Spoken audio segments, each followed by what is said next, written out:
20 अगस्त सुबह 5 बजे के करीब खबर आई कि चांद पर लैंडिंग से पहले रूस के मिशन लूना 25 में इमरजेंसी वाले हालात हैं।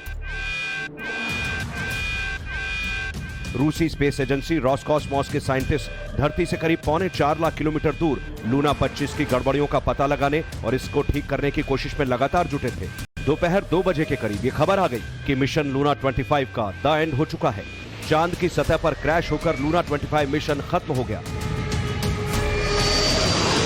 लूना 25 चांद के उसी साउथ पोल पर सॉफ्ट लैंडिंग की कोशिश में था जहां 2019 में भारत के चंद्रयान 2 की सॉफ्ट लैंडिंग फेल हो गई थी। यानी दो अंतरिक्ष यान जिनकी स्टेज 1 यानी लॉन्चिंग बिल्कुल परफेक्ट रही, पृथ्वी की कक्षा से बाहर का प्रोसेस भी बिल्कुल सही रहा, स्टेज 3 यानी चांद की कक्षा में एंट्री भी परफेक्ट, स्टेज 4 यानी चांद की कक्षा से चांद की ओर यात्रा भी बिल्कुल सामान्य, लेकिन स्टेज 5 यानी चांद के साउथ पोल पर सॉफ्ट लैंडिंग फेल। अब की बार साउथ पोल पर उस मिशन लूना 25 की सॉफ्ट लैंडिंग फेल हुई जिसे भारत के मिशन चंद्रयान की तुलना में ज्यादा हाईटेक बताया जा रहा था। जिस रूस के पास पूरी दुनिया में अंतरिक्ष में जाने का पहला अनुभव रहा है, जो रूस पहले भी चंद्रमा पर अपने मिशन को सफलतापूर्वक भेज चुका है और जो अपने लूनर मिशन पर भारत के चंद्रयान से कई गुना ज्यादा खर्च करता है। जब रूस के मिशन का यह हश्र हुआ तो भारत के चंद्रयान 3 के साथ 23 अगस्त को क्या होगा, लूना 25 के साथ जो हुआ उसके बाद इसरो के वैज्ञानिकों में भी बेचैनी बढ़ गई होगी। यकीन मानिए, इसरो में भी लूना 25 के एक एक डेटा की स्टडी शुरू हो गई होगी। एक और लूना 25 के क्रैश होने की खबर आई तो चंद्रयान 3 मिशन को लेकर इसरो ने बड़ा ऐलान कर दिया। पहले लैंडर मॉड्यूल विक्रम को चांद की सतह पर 23 अगस्त की शाम 5:47 पर सॉफ्ट लैंड करना था, जिसे 17 मिनट बढ़ाकर शाम 6:04 कर दिया गया। चंद्रयान 3 के विक्रम लैंडर को भी चांद के साउथ पोल पर ही उतरना है, जहां आज तक कोई देश सॉफ्ट लैंडिंग नहीं कर पाया। रूसी मिशन लूना 25 ने 10 अगस्त को चांद के लिए उड़ान भरी थी। इसे रूस के वोस्तोचन स्पेसपोर्ट से सोयूज 2.1V रॉकेट से लॉन्च किया गया था। लूना 25 को उसी दिन अर्थ की ऑर्बिट से चांद की तरफ भेज दिया गया था। स्पेसक्राफ्ट 16 अगस्त को दोपहर 2:27 पर चांद की 100 किलोमीटर के ऑर्बिट में पहुंचा, लेकिन इसने पहले शनिवार को रूसी स्पेस एजेंसी रोसकॉसमॉस को इमरजेंसी सिग्नल भेजा। फिर इसका संपर्क रूसी स्पेस स्टेशन से टूट गया और रविवार को इसके चांद की सतह पर क्रैश होने की खबर आ गई। रोसकॉसमॉस ने कहा कि लूना 25 प्रोपल्शन मैनूवर के समय चंद्रमा की सतह से टकरा गया और लूना 25 मिशन फेल हो गया। लूना 25 के क्रैश होने से रूस के मून मिशन को बड़ा झटका लगा। 1976 के बाद से यह पहला मिशन था जो रूस के लिए काफी महत्वपूर्ण था। सोवियत संघ के पतन के बाद रूस ने कोई भी लूनर मिशन लॉन्च नहीं किया। लूना 25 ने भारत के चंद्रयान 3 की तुलना में करीब 1 महीने बाद उड़ान भरी थी। लॉन्चिंग के 10 दिन में ही चांद पर लैंडिंग की तैयारी में था लूना 25, लेकिन इसने चंद्रमा तक जाने के लिए छोटा रास्ता चुना। तय मिशन के मुताबिक इसे सोमवार यानी 21 अगस्त को चंद्रमा के दक्षिणी ध्रुव पर लैंड करना था, लेकिन अब यह मिशन अधूरा ही रह गया। जबकि भारत का चंद्रयान 3 का लैंडर विक्रम 23 अगस्त को चंद्रमा के साउथ पोल पर उतरेगा। वही साउथ पोल जिस पर 2019 में चंद्रयान 2 ने भी सॉफ्ट लैंडिंग की कोशिश की थी, लेकिन यह लैंडिंग सॉफ्ट ना होकर हार्ड लैंडिंग थी।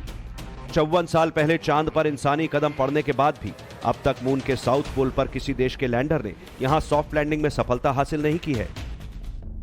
अमेरिका, रूस, इजराइल, जापान, ये वो तमाम देश हैं जिन्होंने अब तक चांद के दक्षिणी ध्रुव पर सॉफ्ट लैंडिंग की कोशिश की है, लेकिन तमाम कोशिशें बेकार साबित हुई। ऐसे में सवाल है कि क्या दक्षिणी ध्रुव चांद का बरमूडा ट्रायंगल तो नहीं?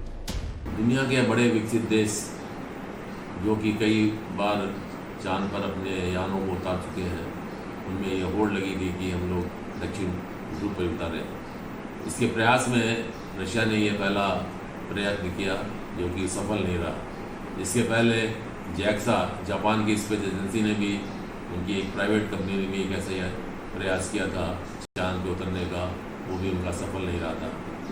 अब भारत ने अपने एक इस प्रयास में, इसमें कि उसने अपनी सारी कमियों को दूर करके सारे सिस्टम्स को इतना रगेड बनाया हुआ है कि अगर एक सिस्टम फेल भी होता है तब भी वो सफलतापूर्वक। चांद के दक्षिणी ध्रुव की अबूझ पहेली और यहां चंद्रयान के सॉफ्ट लैंडिंग करने की जो चुनौती है उसके बारे में आगे बताएंगे, लेकिन पहले समझिए रूस के मिशन लूना के साथ आखिर हुआ क्या।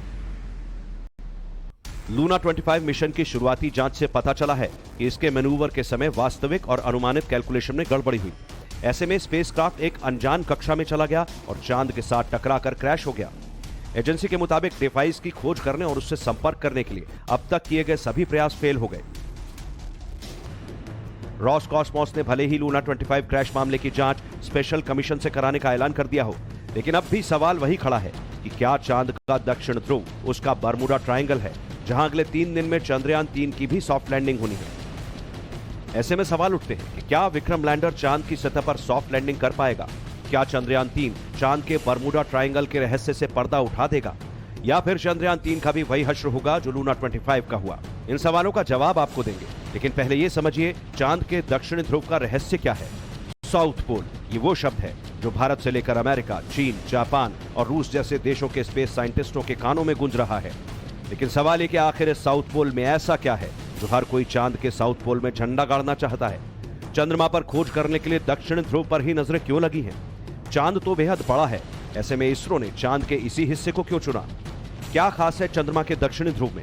ये सब हम आपको विस्तार से बताएंगे, लेकिन पहले यह जान लीजिए कि चंद्रमा के दक्षिणी ध्रुव में आज तक कोई भी देश अपना यान नहीं उतार पाया, ना ही लैंडर ना ही रोवर। चंद्रमा पर दक्षिण ध्रुव एक ऐसा स्थान है जो स्पेस साइंस में रुचि रखने वालों के लिए हमेशा से रहस्य रहा है। चांद का दक्षिण ध्रुव काफी रहस्यमयी है, दुनिया अब तक इससे अनजान है।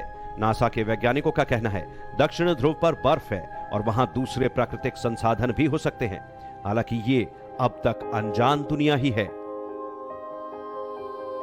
अभी तक उस इलाके में कोई भी अंतरिक्ष यान उतारा नहीं गया था, तो ये पहल जो है भारत ने की और इस बीच में लूना 25 का भी लॉन्च हुआ और उम्मीद की जा रही थी कि दोनों आगे पीछे चंद्रमा की सतह पर उतरेंगे।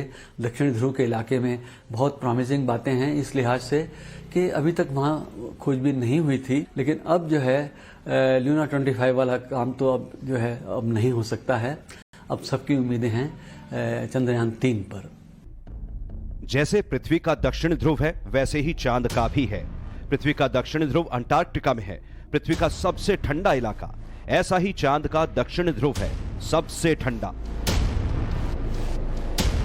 चांद के दक्षिणी ध्रुव का ज्यादातर हिस्सा अंधेरे के आगोश में रहता है, क्योंकि यहां सूरज की रोशनी बिल्कुल नहीं पहुंचती। तापमान 0 से 235 डिग्री तक नीचे रहता है। इतने कम तापमान में न सिर्फ किसी मशीन का काम करना काफी मुश्किल होता है, बल्कि चंद्रमा के साउथ पोल पर तमाम क्रेटर्स के होने की वजह से भी लैंडिंग करना काफी मुश्किल है। अमेरिका, चीन समेत दुनिया की नजरें चांद के साउथ पोल पर लगी हैं। चीन ने कुछ साल पहले दक्षिण ध्रुव से कुछ दूरी पर लैंडर उतारा था। इतना ही नहीं, अमेरिका तो अगले साल दक्षिण ध्रुव पर अंतरिक्ष यात्रियों को भेजने की तैयारी भी कर रहा है। लेकिन अब तक जो असंभव दिख रहा है उसे संभव करने के लिए चंद्रयान 3 तैयार है। विक्रम लैंडर की साउथ पोल पर सॉफ्ट लैंडिंग के बाद भारत इतिहास रच देगा। चंद्रमा के दक्षिणी ध्रुव पर लैंड करने वाला भारत पहला देश बन जाएगा। इसी के साथ भारत चंद्रमा पर सॉफ्ट लैंडिंग करने वाला चौथा देश बन जाएगा। इससे पहले अमेरिका, रूस, चीन ही चंद्रमा पर सॉफ्ट लैंडिंग करने में सफल हुए हैं। भारत को चंद्रमा, पृथ्वी और ब्रह्मांड की बेहतर रिसर्च के लिए नया बेस मिल जाएगा। अरबों डॉलर के अंतरिक्ष बाजार में भारत एक मजबूत देश बनकर उभरेगा। दुनिया की महाशक्तियों के आगे वैश्विक मंच से इसरो का डंका बजेगा। अब ये समझिए आखिर चांद के साउथ पोल को लेकर अचानक से पूरी दुनिया की दिलचस्पी क्यों बढ़ गई है। तो इसकी बड़ी वजह है चंद्रयान 1। भारत ने 22 अक्टूबर 2008 को चांद की कक्षा में पहला मिशन भेजा। चंद्रयान 1 ने 2008 से 2009 के बीच चांद के 3000 चक्कर लगाए थे। इस दौरान 70,000 से ज्यादा तस्वीरें इसरो को भेजी थी। इसने उत्तरी और दक्षिणी ध्रुव के अंधेरे वाले हिस्सों की 360 डिग्री वाली तस्वीरें ली थी।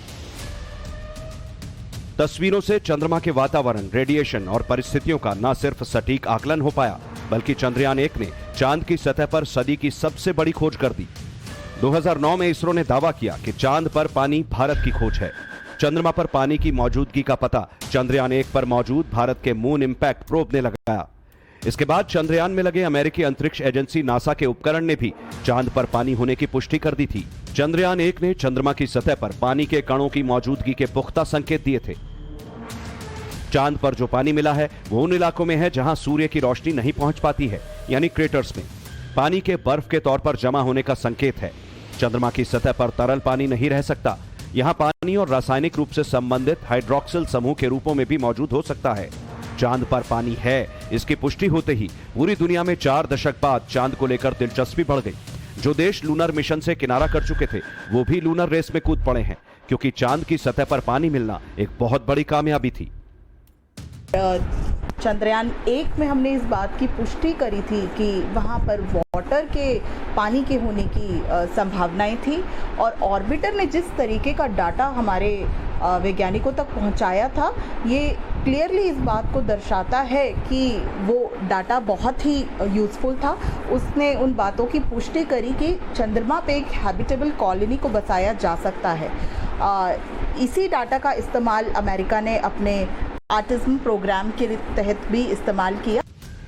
कहते हैं जल ही जीवन है। ऐसे में आने वाले सालों में चांद पर इंसानी कॉलोनी बसाने और मैन मिशन शुरू करने में आसानी होगी। लेकिन पूरी दुनिया की सबसे ज्यादा दिलचस्पी चांद के ध्रुवों को लेकर है, क्योंकि यहां सूर्य की रोशनी नहीं पहुंचने और क्रेटर्स की वजह से पानी बर्फ के तौर पर जमा मिल सकता है, तो वहीं साउथ पोल में खनिजों की प्रचुरता है। वैज्ञानिकों की माने तो चांद के साउथ पोल की बर्फ दरअसल अंतरिक्ष का सोना है। इसके जरिए चांद में जीवन की खोज की जा सकती है। इसका इस्तेमाल पीने के पानी के लिए किया जा सकता है। साथ ही साथ सांस लेने के लिए जरूरी ऑक्सीजन और रॉकेट फ्यूल के लिए भी इसे हाइड्रोजन में बांटा जा सकता है। कुछ लोगों का मानना है कि इस ईंधन का इस्तेमाल न सिर्फ पारंपरिक अंतरिक्षयान के लिए किया जाएगा, बल्कि उन हजारों उपग्रहों के लिए भी किया जा सकता है जिन्हें अलग अलग मकसद के लिए अंतरिक्ष में भेजा जाता है। चांद के साउथ पोल में मौजूद दूसरा कीमती संसाधन पानी है। जियोलॉजिकल और माइनिंग फर्म वॉट्स ग्रिफिथ्स की माने तो अगले 30 साल में सिर्फ चांद पर मिलने वाला पानी ही $206 बिलियन की इंडस्ट्री बन सकता है।